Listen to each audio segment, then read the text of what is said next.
Good morning. My name is Jeff Casberk. I'm the Vice President of Advocacy and Operations here at the Alberta Motor Association, and we are very pleased to be hosting today's announcement with regards to predatory towing. I'm very pleased to welcome the Honourable Devin Dreeshen, Minister of Transportation and Economic Corridors, to AMA, as well as Superintendent Angela Kemp from the Edmonton Police Service. And to begin us today with today's announcement, I will welcome Minister Dreeshen to the podium.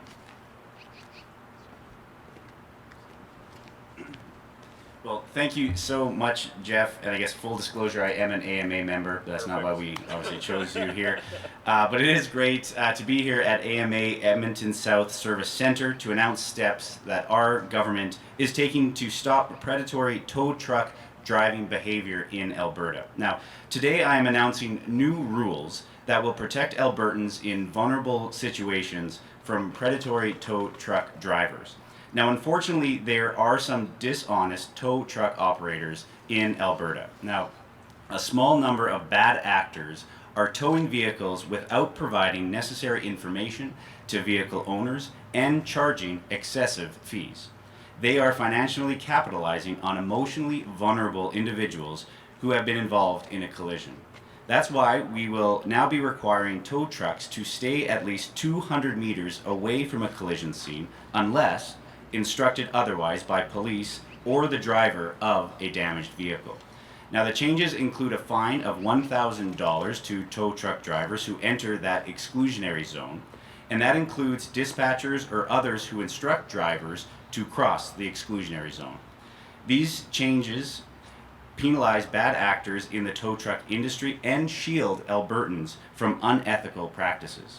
They will also ensure a consistent provincial response to predatory tow truck driving behavior, which will help with insurance premiums from excessive towing fees. Now, collision scenes are obviously chaotic and they're stressful, often leaving drivers disorientated, injured, or worse.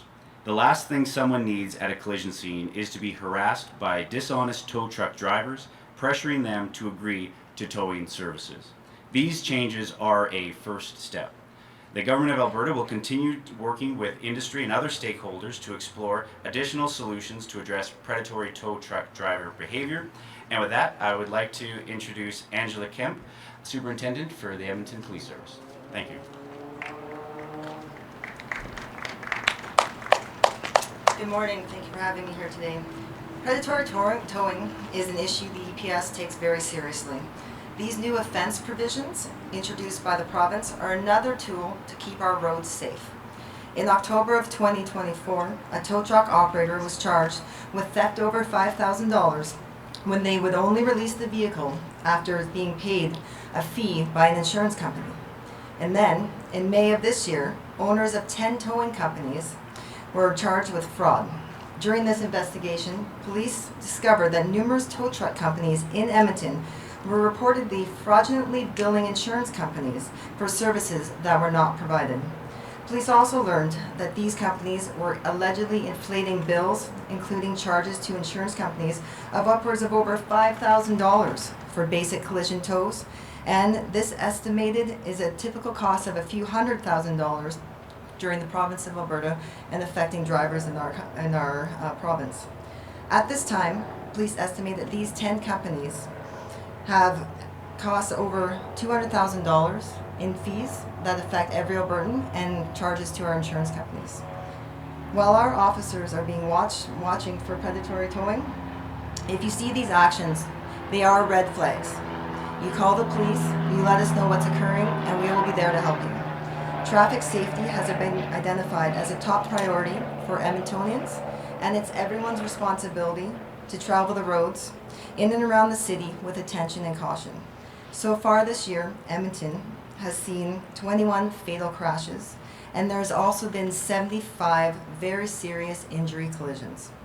We are now seeing drivers and more times traveling at least over 50 kilometers an hour over the posted speed limit, and these are concerns and issues that we need to, as a province and as a city, make sure our drivers are driving more safely. Driving behaviors are dangerous and they can have serious consequences. Again, it is everyone's responsibility to take the safety on the road seriously.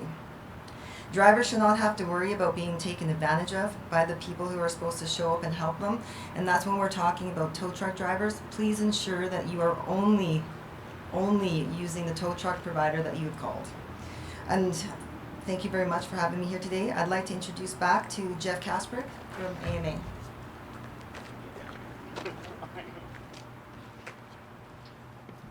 Hello once again. Thank you very much, Minister, Superintendent. We really appreciate your support with today's announcement, and these are rules which will help protect Albertans. When predatory towing operators arrive uninvited, they not only impact the work of law enforcement and emergency services, but what they also do is they exploit Albertans who are already in stressful enough situations into handing over their vehicles when they simply do not have to.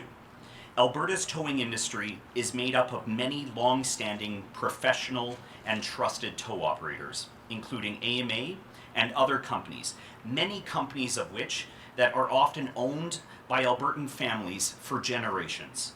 And they have a reputation for trustworthiness and professionalism. We, in the towing industry, pride ourselves on serving Albertans and being there for them when they need us the most. So these predatory towers are an offense.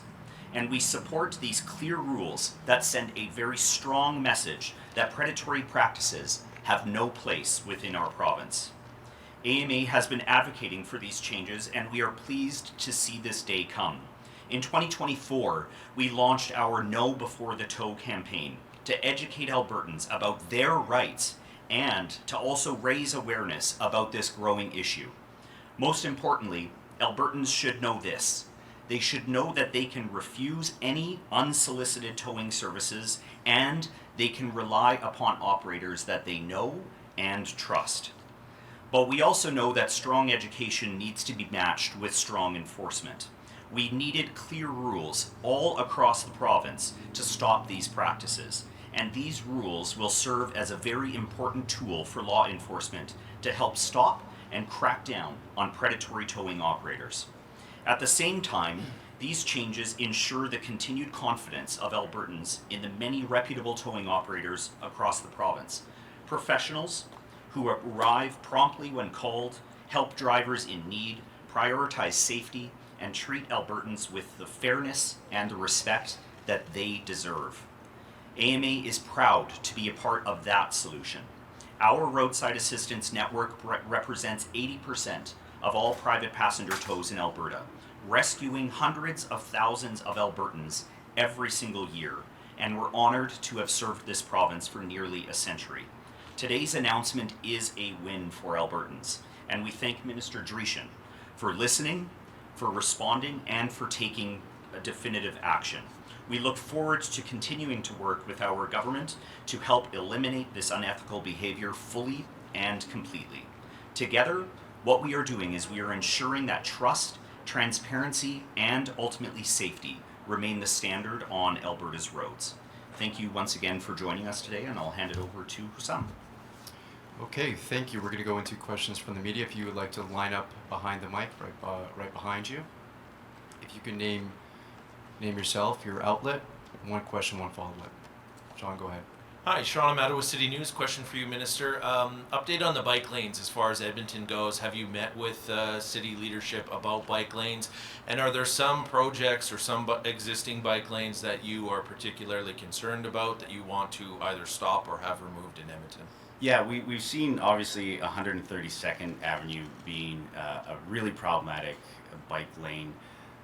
Something that, I was shocked when we made the announcement months ago to say that was obviously a problematic area. We've heard, tons of petitions and lots of people have been writing in saying that is a bad 4-lane major thoroughfare that's going to be shrunk in half. And to hear the residents, I did a quick town hall there in that part of Edmonton, and to see what some of the councillors are saying in the media, I thought was pretty glim of not listening to those concerns, and to see that project still going ahead is frustrating. So I think that's something that obviously I have a meeting with Mayor Sohi next week to be able to discuss that lane, as well as just the concept of having active transportation on bike routes where they obviously make sense, but not to cannibalize or to take over existing driving lanes that have been here for sometimes over 100 years, which just doesn't make sense. So that's something that obviously, as a growing population, there's more and more drivers in Edmonton every year,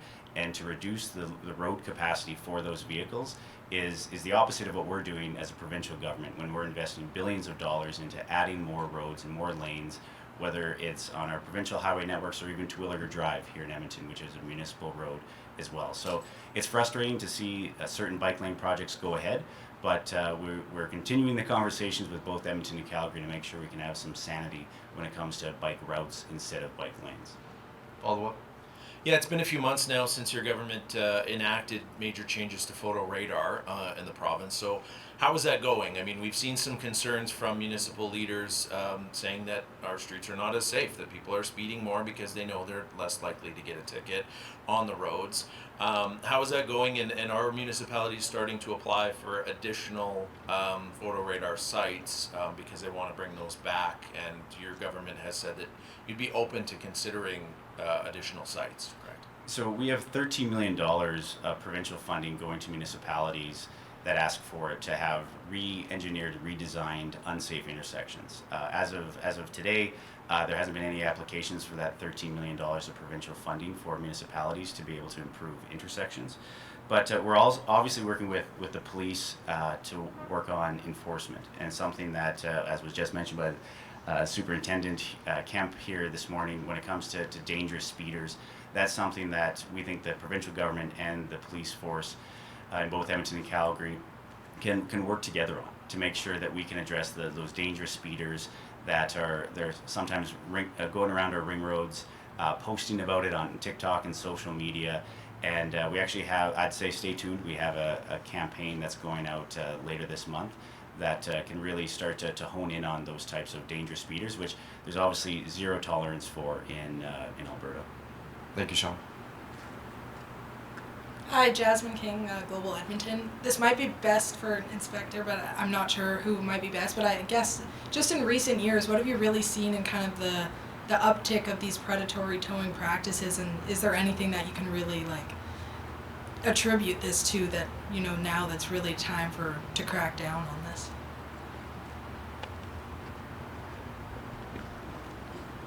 Unfortunately, I believe that it's something that's been occurring for a long time. I think what's happening in the last few years is that people are now reporting it to the police and to their insurance companies. And now that we're aware of the scope of the problem, we're able to address the issues and work with our partners and address the citizens of Edmonton and Alberta with the no and red flags that they should be watching for. So we're hoping through media events like this and other public education campaigns, we'll be able to ensure that people are aware, and then the people who are doing these nefarious acts are aware that the police and other investigative bodies are aware. And then maybe for Minister Dreeshen, I guess, depending on what happens with these rules that are being introduced now, I mean, if we're still seeing the same amount of practices and things like that, is there anything further that, Albertans could expect? Yeah, this is a first step. Obviously, we're looking at what other provinces have done when it comes to predatory towing. We've seen in Ontario that they have a code of conduct for their tow truck operators, as well as mandatory certification of drivers, publicly actually posting rates that are being issued. So those are some things that we're looking at as well, and we'll see what happens if we adopt some or any of those in the future. Thank you. Next question.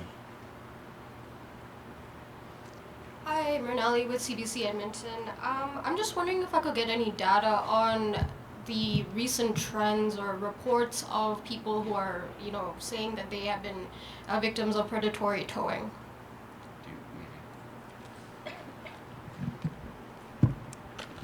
Unfortunately, just because of the scope of the problem, this really relies upon self-reporting. But what I can share with you is certainly over the last year and a half, what it is that we're hearing is increased incidents of predatory towing. And certainly what it is that we're beginning to hear now are almost daily reports within our towing network of individuals that find themselves broken down on the side of the road or involved in a collision where maybe one or multiple predatory towers are coming towards them. So what I can share with you is this is now becoming something that we're hearing on a daily basis, as well as with increased frequency just over that last year and a half. And that's really why we've been working so closely with our partners in law enforcement, as well as our partners with the provincial government, to be making sure that what we're doing is, unlike the experience in other provinces, we are addressing this as proactively and as quickly as we can.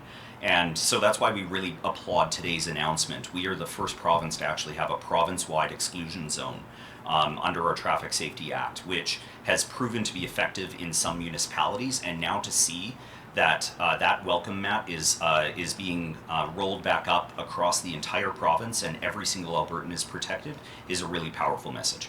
I guess to clarify further, like, are we able to get a ballpark? Is it like hundreds of complaints, thousands of complaints? Well, with some of the daily occurrences that we're hearing, I mean, we're within the hundreds of that we're beginning to see. So it's certainly becoming a bit of a daily incident where we're having members contact us and ask whether or not a tower is endorsed by us, and so that's why it's really important to be getting this message out. And certainly with that increased frequency that I spoke about, also really critical that we be addressing it from all angles, from an enforcement perspective, from a legislative perspective, and also from an education perspective. Thank you for your question. We're going to go to the next reporter. Hi, Connor Hogg, CTV News. This is for Minister Dreeshen, but also for everyone else as well. I'm curious if you think that drivers having to tow their cars to one of two collision centers in Edmonton has contributed to this problem of predatory towing in any way, or whether it's alleviated it at all. Do you want to take that?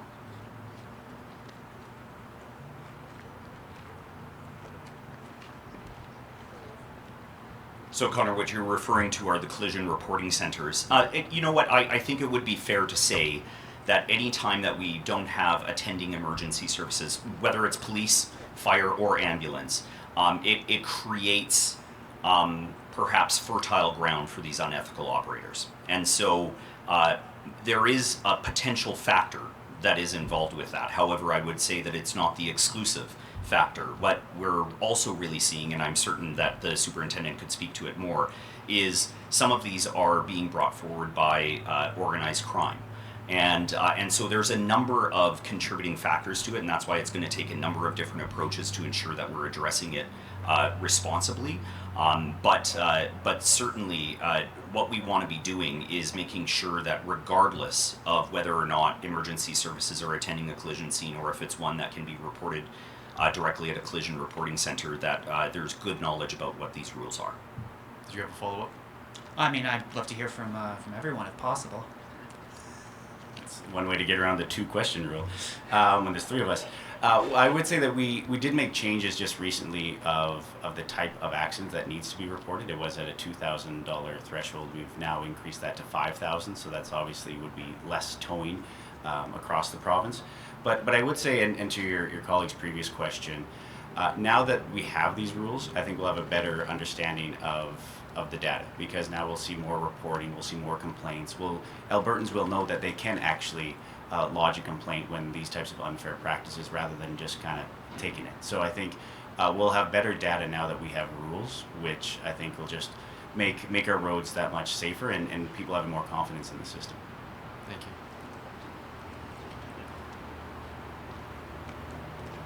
Yes, we're aware that the City of Edmonton has two collision reporting centers.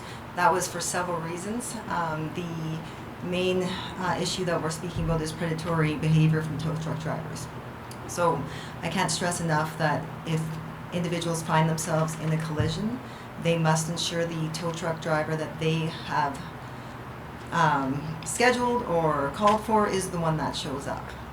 Unfortunately, the process is with the two collision centers, and that is what we are working with in Edmonton. We have partners that provide that service for the Edmonton Police Service in reporting of the collision, and also for the province of Alberta.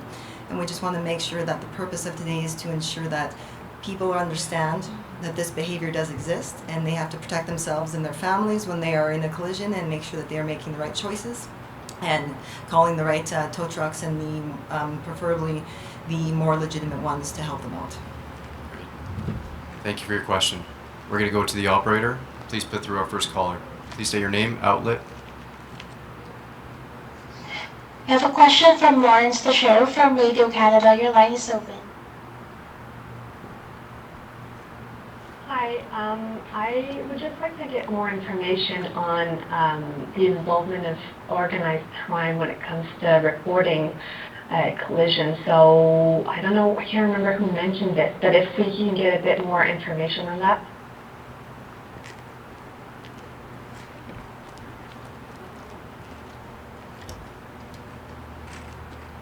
So working with our policing partners within Alberta and across the country, we do see a nexus between organized crime and some vehicle crime, and that's rebidding of vehicles or the use of vehicles for crime, then necessarily linking it to tow truck or predatory tow truck issues isn't very linear, and it's something that once an investigation progresses, if it does come up, it will be investigated by our different and various teams that are investigating organized crime. Follow up. Yeah, can you just detail on those 10 companies that were charging fees, fraudulent fees to insurance? Are these companies still in service, and are they all in Edmonton? The information from the investigation is that they were based out of Edmonton. The matter is before the courts, so I can't comment on those questions. If there are specific follow-up, if you could let our comms know, and then we can get you that information. Thank you. Operator, put in through our next caller. The next question comes from the line of Scott Straser from Calgary Herald and Sun. Your line is open. Thank you. I believe this question would be for Minister Dreeshen, but just curious how these new rules provincially would dovetail with what Calgary has already introduced through bylaw amendment. Earlier this year, I noticed the 200-meter exclusion radius is the same, but I believe Calgary's fine is higher. So I'm curious, would a company be required to pay fines to both the city as well as the province, or would one supersede the other?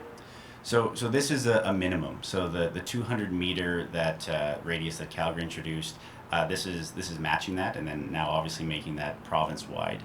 And then when it comes to the fine, any municipality could increase the fine amount or increase the radius amount to whatever they would obviously choose. But this is just a standard base that we wanted to establish across the entire province. Follow up. Okay, thanks. Yeah, follow-up is unrelated, but it's also for Minister Dreeshen, and it's about the Calgary to Banff proposed rail project. What do you think about that project potentially being included as a project in the national interest under Bill C5? Because there is a group of mayors in Calgary, Cochrane, Canmore, and Banff that have penned a letter to Prime Minister Carney to see if that could be made possible.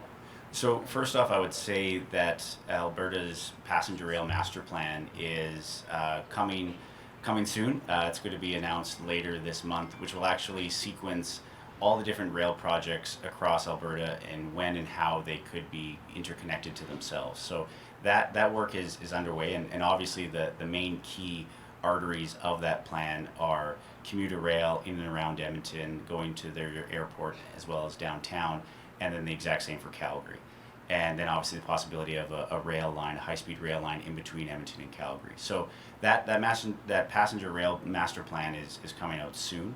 When it comes to Bill C5 and the system in which the federal Liberals have set up certain projects being able to skirt federal developmental rules, not having to go through Bill C69, the Federal Impact Assessment Act, or other federal rules, that is still wait and see. I know all provinces were asked to put together a list of what their priorities are, but to my knowledge, it's still unclear of how many, if any, projects from any provinces are going to be included in this Bill 5 workaround from the existing federal development laws.